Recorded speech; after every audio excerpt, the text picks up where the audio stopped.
Hola, soy Goku. Hoy nuestro estudiante Brenner les hablará de las propiedades mecánicas de los materiales. Así que espero que lo disfruten y perdonen por algún error que haya cometido. Bueno, yo las propiedades las dividí en 4 sectores que yo considero los más importantes. El primero es la resistencia. La resistencia es cómo un material soporta las cargas, ya sean débiles o fuertes, sin sufrir deformaciones permanentes. Esta resistencia tiene unas propiedades muy importantes. La primera siendo la dureza. La dureza es aquella medida que nosotros nos permite saber qué material es más resistente que otro.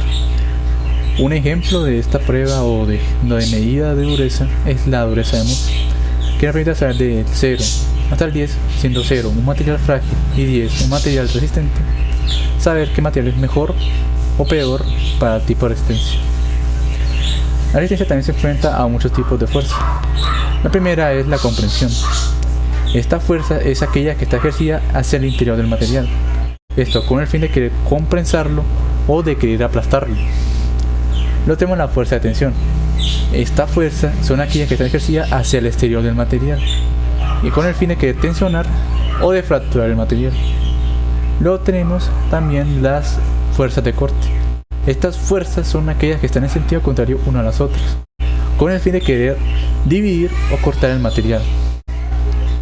La resistencia podemos hallarlas en dos unidades muy importantes, que son el pascal y el megapascal.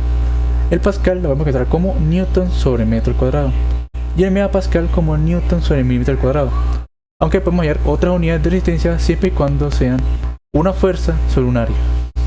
Luego tenemos la gráfica esfuerzo-deformación. Esta gráfica nos permite a nosotros visualizar cómo se comporta un material al estar esforzado a una carga. ¿Y por qué es importante esta gráfica? Porque nos permite evaluar y también comparar propiedades mecánicas de diferentes materiales. Nos permite comparar qué tan dúctil es un material, qué tan elástico, resistente o cuánto desgaste puede sufrir. En esta gráfica también podemos hallar unas regiones muy importantes, las cuales conocemos como límites. El primer límite que nosotros podemos encontrar es el límite de proporcionalidad. Este límite a nosotros nos permite saber que en el material será directamente proporcional a la carga soportada o al esfuerzo soportado. ¿Cómo así? Bueno, esto significa que en esta área del material siempre generará una línea recta perpendicular a la fuerza generada sobre esta. Es decir que su esfuerzo de formación será directamente proporcional. Y también de que cuando nosotros descarguemos dicha fuerza, el material bajará de la misma forma como subió, sin sufrir deformaciones permanentes. Luego tenemos el límite elástico. El límite elástico es aquella parte en que el material deja de ser proporcional, es decir, directamente proporcional al esfuerzo de la deformación.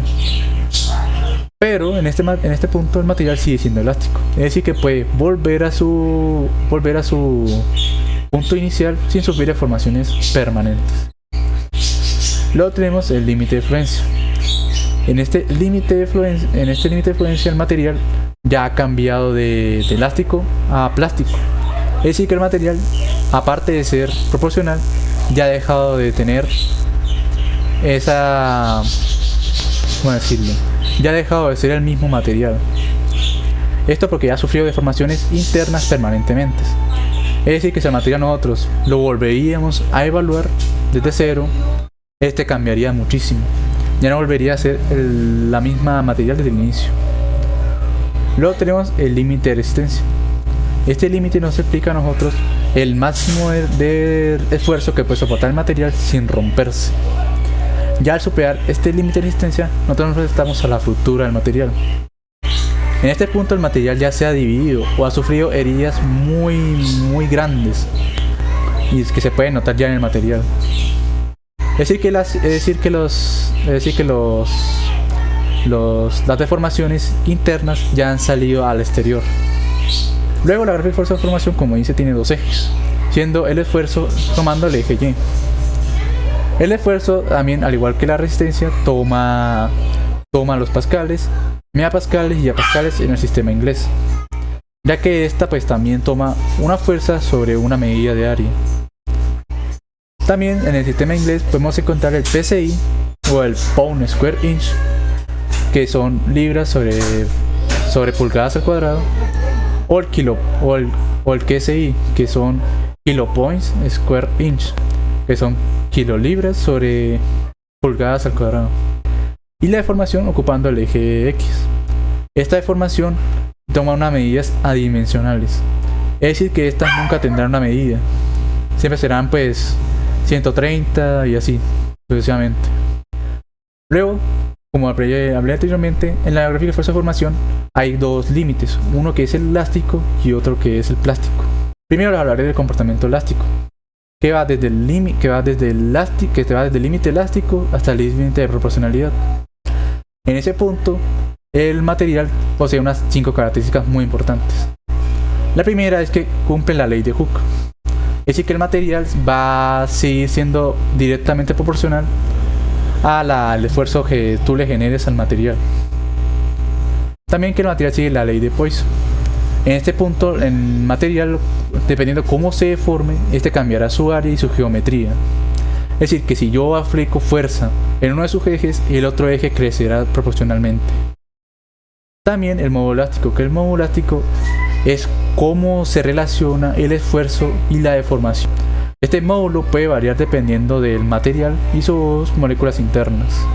Luego tenemos la resiliencia, que es aquella energía que acumula el material al sufrir esfuerzos.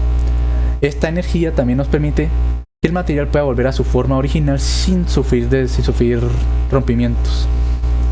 Y por último tenemos el trabajo y energía de formación.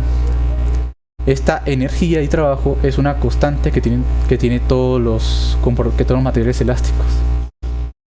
Esta energía y de formación está muy relacionada con la resiliencia, ya que dependiendo de esta energía tendrá un trabajo generado sucesivamente. Y estas características estarán muy afectadas por dos variables. La primera, la temperatura.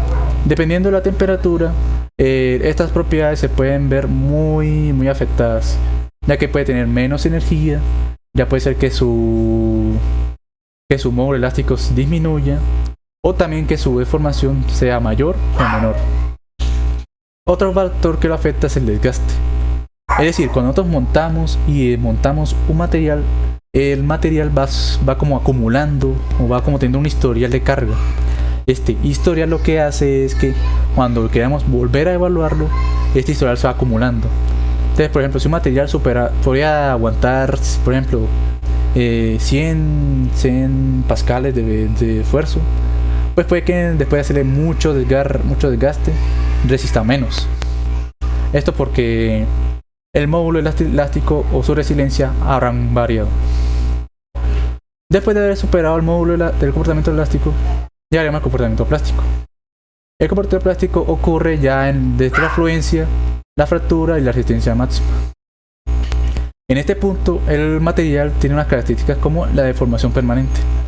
Es decir, que si nosotros generamos algún esfuerzo a ese material, este material no volverá a ser lo mismo. Generará deformaciones internas o externas, que se pueden detectar como el calor, con grietas o con el material siendo dividido poco a poco. También que en este punto la carga es continua. En este punto la fuerza del material se generará poco a poco, no de una vez. Por tal motivo podemos ver en la gráfica como que en un punto el material va bajando y va subiendo poco a poco hasta llegar a la fractura. También en este comportamiento plástico hay factores que lo afectan. Uno de estos, al igual que el elástico, es la temperatura. La temperatura lo que hace es afectar otros dos factores muy importantes del comportamiento elástico, que son la tenacidad y la ductilidad. La temperatura lo que hace es que un material sea más dúctil o no. ¿Y qué es la ductilidad?